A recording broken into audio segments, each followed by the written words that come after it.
Hello student good evening मु आपणकर निकुंज sir आज आपण मानक नहीं आसी ओडियार आउ एक क्लास और आज क्लास रे पिला माने आमे पढ़िबा सर्वनाम विषय रे ओके। तो सर्वनाम क्या कह जाए प्रथम आम जाना एवं तापर सर्वनाम केते प्रकार अच्छी ये सब विषय रे आमे डिटेल रे जानिबा। पिला माने ये होची मोर कौन ना ये होची हैंड रिटन नोट निजे मु हाथ रे यार नोट्स लिखिछि ओके।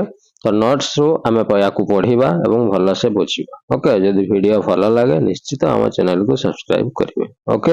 एवं आरआई अमीन कंप्लीट कोर्स आम ये चैनल माध्यम करुचु तेणु आप निश्चित भाव चैनल को विजिट कर समस्त क्लास कर ओके। तो स्टार्ट करवा। तो प्रथम आम जाना सर्वनाम क्या कहुए ना जो पद वाक्य अन्य एक बा एकाधिक नामवाचक पद वाक्य खंडवाक्य विकल्प व्यवहृत हुए ताहाकू सर्वनाम कहुए। अर्थात पिलाने जो पदटा को आम अन्य एक पद बदल क्या बदल अन्य एक पद बदल सी विशेष्य पद हो पारे ओके। अन्य एक विशेष पद मान पिला माने नाम बदल ओके। तो नाम बदल आम जहाँ को व्यवहार करूँ बेले बेले सी गोटे नाम न होइके गोटे खंड वाक्य हो पारे ओके। गोटे गोटे वाक्य भी हो पारे वाक्य बदल भी बेले बेले आम लेखु बुझीगला। तेणु जो पद को आम नाम बदल बा खंड वाक्य बदल बा वाक्य बदल आम व्यवहार करूँ सेगुड़ा को आम सर्वनाम बोली कहुए। जमती पिला माने मु कहबी राम विषय 10 धाड़ी लेख कौन तुम बारंबार राम राम लेखुथबो कि ना।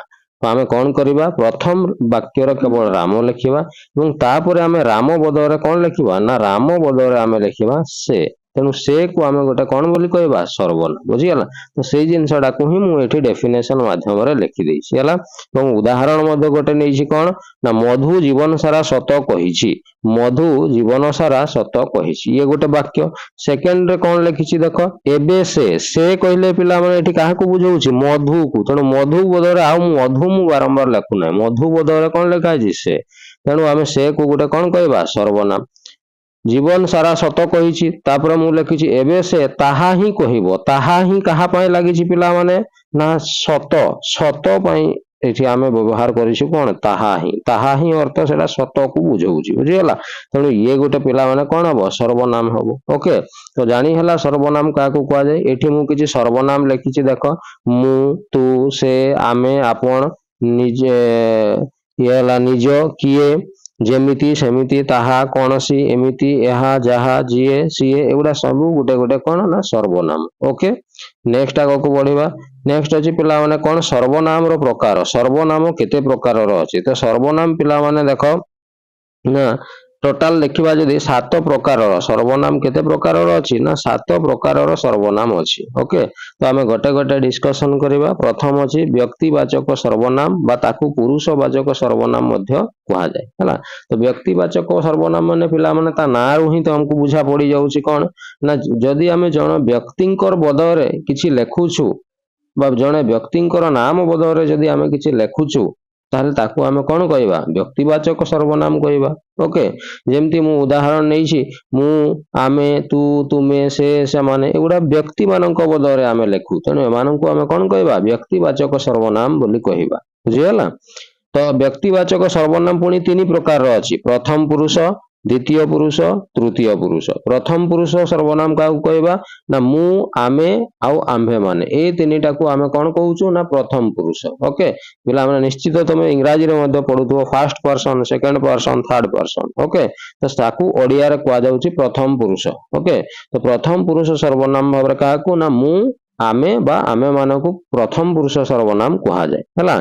ठीक से भाया द्वितीय पुरुष सर्वनाम क्या कहा जाए ना तू तुमे तुमे माने तोते तोर तुमर एगुड़ा को सब आमे कौन कहबा ना द्वितीय पुरुष सर्वनाम है।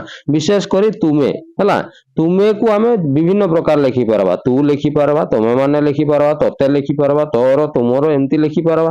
तेणु तुमे को एक्चुअली कहा जाए कौन ना सेकंड पर्सन बा ओडिया रे कहा जाए द्वितीय पुरुष सर्वनाम बुझीगला। तापर अच्छे तृतीय पुरुष सर्वनाम पिला माने से को कहा जाए तृतीय पुरुष और से रो बहुवचन कले कौन हम से माने तेणु से माने तृतीय पुरुष सर्वनाम बोली आमे କହୁଛୁ। ବୁଝିଗଲା ପିଲାମାନେ? ନେକ୍ସଟ ଆଗକୁ ଆମେ ବଢିବା।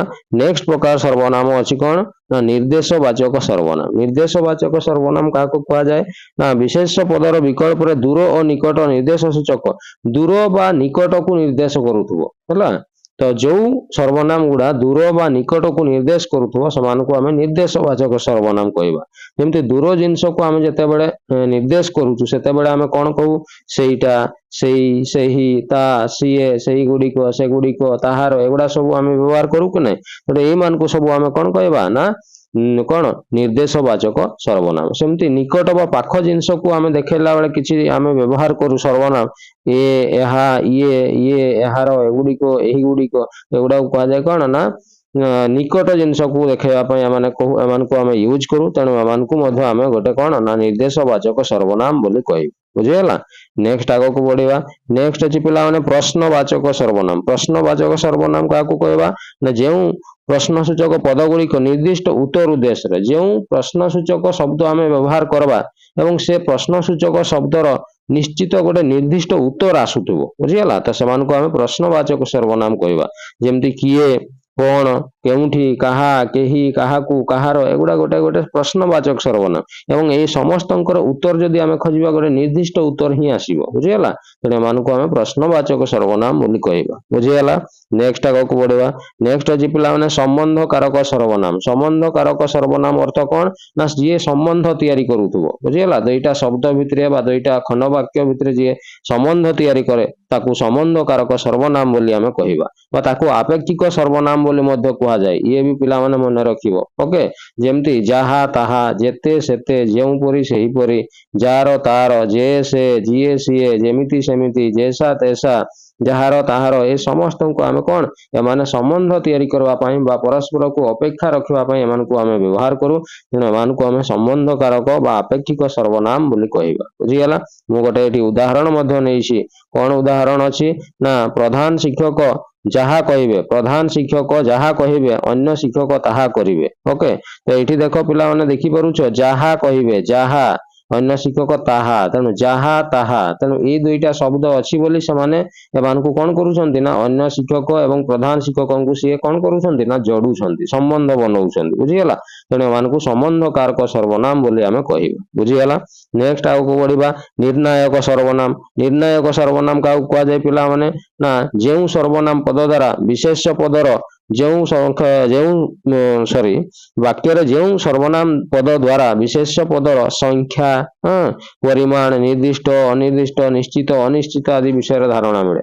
ତେଣୁ ଗୋଟେ ସର୍ବନାମରୁ ଯଦି ଆମେ ବିଶେଷ ପଦର ସଂଖ୍ୟା ବିଷୟରେ ଜଣା ପଡୁଛି, ବିଶେଷ ପଦର ପରିମାଣ ବିଷୟରେ, ନିର୍ଦ୍ଦିଷ୍ଟ ଅନିର୍ଦ୍ଦିଷ୍ଟ ବିଷୟରେ, ନିଶ୍ଚିତ ଅନିଶ୍ଚିତ ବିଷୟରେ ଆମକୁ ଯଦି ସୂଚନା ମିଳୁଛି ତାହେଲେ ଆମେ ତାକୁ ନିର୍ଣ୍ଣାୟକ ସର୍ବନାମ ବୋଲି କହିବା। ଉଦାହରଣ ମୁଁ ଦେଖ ନଉଛି ଯେମିତି ଉଭୟ, ପ୍ରତ୍ୟେକ, ସମସ୍ତ, ତିନିହେଁ, ସବୁ, ଅନ୍ୟ, କେତେକ, କିଛି ଏମାନଙ୍କୁ ସବୁ ଆମେ ନିର୍ଣ୍ଣାୟକ ସର୍ବନାମ ବୋଲି କହିବା। ବୁଝିଗଲା? ଏମାନେ ବିଶେଷ ପଦର କଣ ସଂଖ୍ୟା।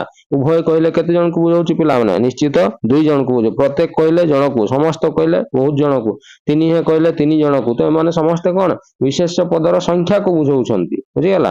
କେତେକ, କିଛି ଏଗୁଡା ସବୁ ସଂଖ୍ୟାକୁ ବୁଝାଉଛନ୍ତି ହେଲା। ତେଣୁ ଏମାନଙ୍କୁ ଆମେ କହିବା ନିର୍ଣ୍ଣାୟକ ସର୍ବନାମ। ବୁଝିଗଲା? ନେକ୍ସଟ ଦେଖିବା ନିର୍ଣ୍ଣାୟକ ସର୍ବନାମ ପିଲାମାନେ ଆମେ ଯଦି ଦେଖିବା ସିଏ ପୁଣି 3 ପ୍ରକାରର ଅଛି। କିଛି ସର୍ବନାମକୁ ଆମେ କହୁଛୁ ନିଶ୍ଚୟ ବାଚକ ସର୍ବନାମ। ନିଶ୍ଚୟ ବାଚକ ମାନେ କଣ ନିଶ୍ଚିତ ଭାବରେ ବୁଝଉଥିବ ଯାହାକୁ, ନିଶ୍ଚୟ ଆମେ ମାନେ ପାର୍ଟିକୁଲାର ଯୋଉଟା ଆମେ କହୁଛୁ ହେଲା। ଯେମିତି ଉଭୟ, ଦୁହେଁ, ତିନିହେଁ, ତାହା, ତାହା ହିଁ, ପୁଞ୍ଜାଏ, ପ୍ରତ୍ୟେକ, ଏମାନଙ୍କୁ ନିଶ୍ଚୟ ବାଚକ ସର୍ବନାମ କୁହାଯାଏ। ଠିକ ସେମିତି ଅନିଶ୍ଚୟ ବାଚକ ସର୍ବନାମ କିଛି ଅଛି ଯୋଉମାନଙ୍କୁ ଆମେ ପାର୍ଟିକୁଲାର କାହାକୁ ଜଣକୁ ବୁଝେଇବ ନାହିଁ। ଯେମିତି କିଏ, କେହି, କେଉଁ, କାହା, କାହାର, କୁଆଡେ, କେମିତି, କିଛି, ଏଗୁଡା କୌଣସି ନିର୍ଦ୍ଦିଷ୍ଟ ଜିନିଷକୁ ବୁଝାଉ ନାହିଁ। ତେଣୁ ଏମାନଙ୍କୁ ଆମେ ଅନିଶ୍ଚୟ ବାଚକ ସର୍ବନାମ ବୋଲି କହିବା। ଓକେ? ଆଉ ଗୋଟେ ହେଲା କଣ ନା ସମଷ୍ଟି ବାଚକ ସର୍ବନାମ। ସମଷ୍ଟି ବାଚକ ମାନେ ପିଲାମାନେ କଣ ଗୋଟେ ପାର୍ଟିକୁଲାର ଗୋଟେ ଗ୍ରୁପକୁ ବୁଝାଉଥିବ ହେଲା। ଯେମିତି ସକଳ, ସଭିଏଁ, ସମସ୍ତେ, ସମସ୍ତ, ସବୁ ଗୁଡିକ, ସବୁ, ସର୍ବେ। ବୁଝିଗଲା? ଏଗୁଡା ସବୁ ଗୋଟେ ସମଷ୍ଟି ବା ଗୋଟେ କଲେକ୍ସନକୁ ବୁଝାଉଛି। ତେଣୁ ଏମାନଙ୍କୁ ଆମେ ସମଷ୍ଟି ବାଚକ ସର୍ବନାମ ବୋଲି କହିବା। ବୁଝିଗଲା? ନେକ୍ସଟ ପିଲାମାନେ ଆଗକୁ ଦେଖିବା। ନେକ୍ସଟ ଅଛି କଣ ନା ଆତ୍ମବାଚକ ସର୍ବନାମ। ଓକେ? ଆତ୍ମବାଚକ ସର୍ବନାମ କାହାକୁ କହିବା ନା ଯେମିତି ନିଜେ, ଆପେ, ସ୍ୱୟଂ, ଛାଏଁ, ଏମାନଙ୍କୁ ସବୁ ଆମେ କଣ କହିବା ନା ଆତ୍ମବାଚକ ସର୍ବନାମ ବୋଲି ଆମେ କହିବା ବୁଝିଗଲା। ଯୋଉଟା ଇଂରାଜୀରେ ଆମେ ରିଫ୍ଲେକ୍ସିଭ ପ୍ରୋନାଉନ ବୋଲି କହୁ, ନିଜେ ନିଜ ଉପରେ କହୁ, ତାକୁ କୁହାଯାଏ କ'ଣ? ଓଡ଼ିଆରେ କୁହାଯାଏ ଆତ୍ମବାଚକ ସର୍ବନାମ। ବୁଝିଗଲା। ତ ଇଏ ଥିଲା ପିଲାମାନେ ଆଜିର ଚାପ୍ଟର ସର୍ବନାମ ଚାପ୍ଟର। ୟାକୁ ଆମେ କମ୍ପ୍ଲିଟଲି ପଢିଲେ ଏବଂ ଜାଣିଲେ ଇଏ କେତେ ପ୍ରକାରର ଅଛି, କ'ଣ କ'ଣ ଅଛି। ଓକେ, ତ ଭିଡ଼ିଓ ଯଦି ଭଲ ଲାଗୁଛି ନିଶ୍ଚିତ ଭାବରେ ଆମ ଚ୍ୟାନେଲକୁ ସବସ୍କ୍ରାଇବ କରନ୍ତୁ। ଓକେ, ତ ଏଇ ଭିଡ଼ିଓକୁ ଆମେ ଏଇଠି ରଖୁଛୁ। ନେକ୍ସଟ ଭିଡ଼ିଓ ଆମେ ପୁଣି ନେକ୍ସଟ କାଲିକୁ ଆମେ ପୁଣି ଅପଲୋଡ଼ କରିବା। ଓକେ, ତ ଠିକ୍ ଅଛି, ଏଇ ଭିଡ଼ିଓକୁ ଏଇଠି ରଖିବା। Thank you.